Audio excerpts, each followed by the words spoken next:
So according to some vets, mate, you are a luxury. You're not an essential. And some private vets have been all over the media in the last few days saying that because there has been a report by the Consumer and Markets Authority into the vets industry in the UK. Prices have risen 63% in the last 7 years, and they are defending these price rises as part of you are a luxury. But the legislation that governs vets hasn't been changed since 1966, which is before all these massive mega corporations started buying them up. Yes, all these big mega corporations that just want to make money off you. And did you know that they charge, on average, more than 16% more than the independents do? So it's definitely worth checking, but it's never been easy to get a price up front from a vet for whatever you're doing. You'd think that if you were going in and you could say, I have a chicken that's got a cough, it needs this, they'd be able to give you a rough kind of ballpark. Obviously, every animal is different and different situations always apply. But again, a golden retriever going in for a neuter, they should be able to tell you what that costs. But a lot of them are really hesitant to until they've actually done the operation. So the CMA have done the report because public opinion for a long time has been that these big companies are preying on people who just love their animals. I don't think that pets are actually a luxury. No, I completely agree. They're not a luxury. People who are living alone definitely need their pets. They may not speak to somebody from one day to the next, or somebody who's maybe got mobility issues as well may really need their dog to help them get out and about and get the exercise that both of them need. It's about companionship. I mean, we love him for the companionship that he gives us, and we've got each other as well. There are some people who've only got their dog or only got their hamster. You know, people love hamsters as much as we love this great big boy here. So to say that they're a luxury, it's that cold, clinical way that they tend to look at things. They do it as well with renting, don't they? It's like, oh, you couldn't possibly have a dog or possibly have a cat or a pet when you're renting. Yeah. And it just seems like it's another part of life that's saying, no, you can't have pets. It's not convenient for those of us who own them. Who own the building.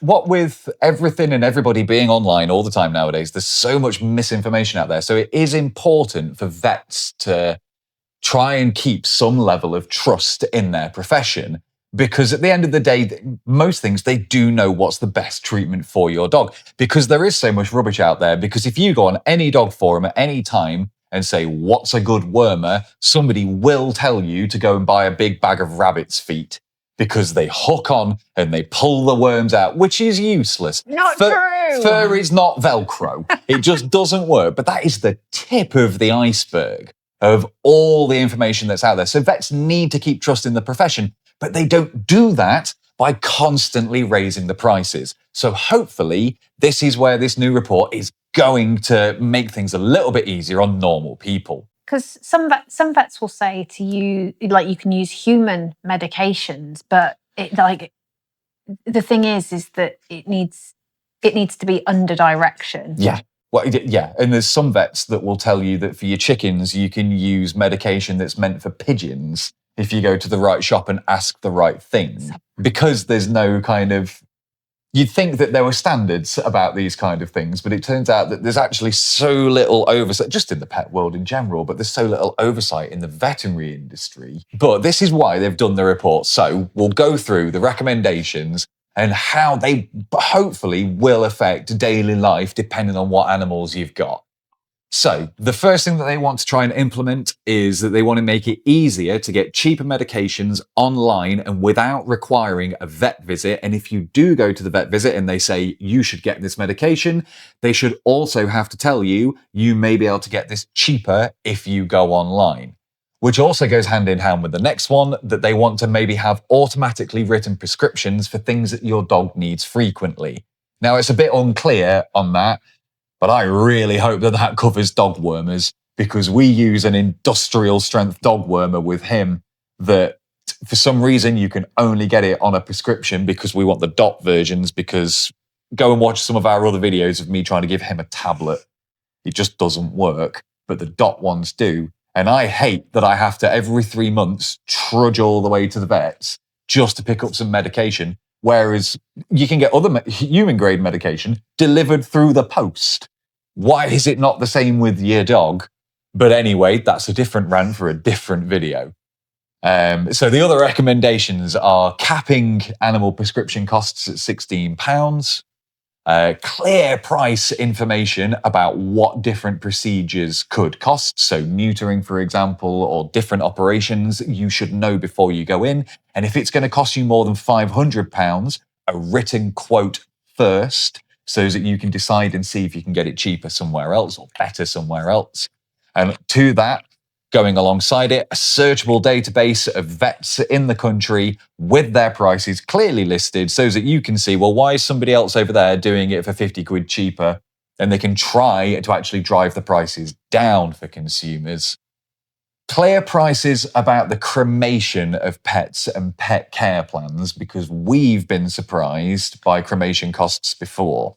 Yes. So we have chickens, and the first time that we had a poorly chicken, we tried to take the chicken to the vet, and we were able to secure an appointment that day, which was amazing. I mean, finding a chicken vet to begin with was, because not all vets will do chickens, because a lot of vets go, why have you just got poultry in your backyard? But I showed up, went to the appointment, and they said, we're really sorry, we're going to have to euthanize her.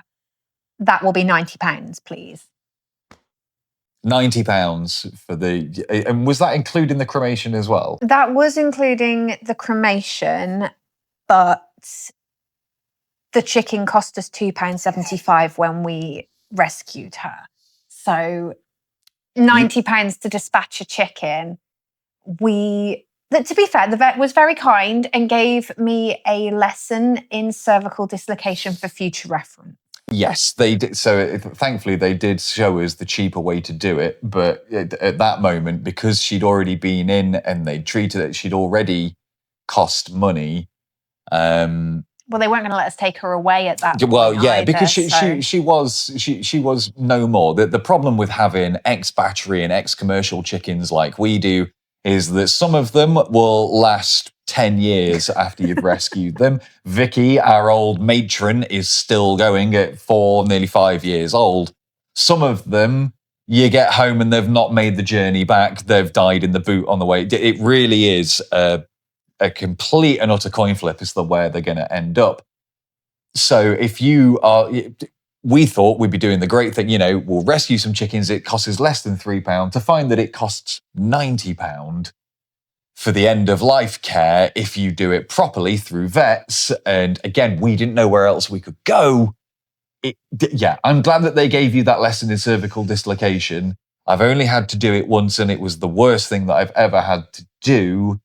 But it's so brave. It's something that people forget about when you get a pet. Is like, I love him so much, but at some point he won't be here anymore, and the chickens won't be here ananymore, and you have to have a plan. I know. Be here forever. I know he is. He's going to live forever. Die. Yes, he is. I'm sorry, Fred. Because we've seen so much debate about this online, and people getting involved, and people are so passionate about vets being more transparent. The corporations that are creeping in. For a while, I thought it was a bit of a conspiracy theory. Big pharma this, big vet that. Unfortunately, the more you look into it, the more you go, actually, these people are right. They're actually correct. And the prices are more. And so have you got a point? I mean, I guess my point is that when you look at it from the vet side of things as well, because we know a vet and she is incredibly caring, incredibly responsible, and has set up her own vet practice. And it's absolutely heartbreaking for her when there are all of these people who are saying that vets are just out to, dig their hands into your wallet, and cost of living's gone up. So the cost of vets working has gone up, and everybody needs to make their money. Everyone's got to pay their mortgage. Yeah, it's exactly the same with some of the issues that we have with healthcare. The frontline people, the nurses who are injecting your dog with things, the vets who are putting the casts on cats that have jumped off something because they're cats and cats are stupid. Cats. they do just want to care for your animal and do the best for you. But unfortunately, we live in a world now where everything has to be making trackable profit every second of the day. And unfortunately, it has come into vets as well. So I am glad that the CMA has looked into this. It's going to take a while before we see the full actual extents. This is just a preliminary report. So good, Doc. So at the minute, these are all just their provisional recommendations. They're going to take the temperature of the water. They're going to see what people think. So if you've got views about it, let us know on here. Let them know. Go and find where you can get in touch with them and let them know that you agree with a lot of these recommendations. They'll publish their final findings next year. And if it all goes through, it's expected that some of this could be legally binding by the end of 2026. So hopefully there is change and a bit of a reduction in the pressure on pet owners and the cost of owning pets. We've done a video about the cost of owning a dog. It is astronomical. You wouldn't believe how much they actually cost when you break the numbers down. So any relief is going to be good. So if you do want to know more about the costs of owning a dog, we have got an in-depth video for that up on our channel as well. There's probably going to be some chickenomics videos coming soon on another channel that we're about to start together. There's a good boy.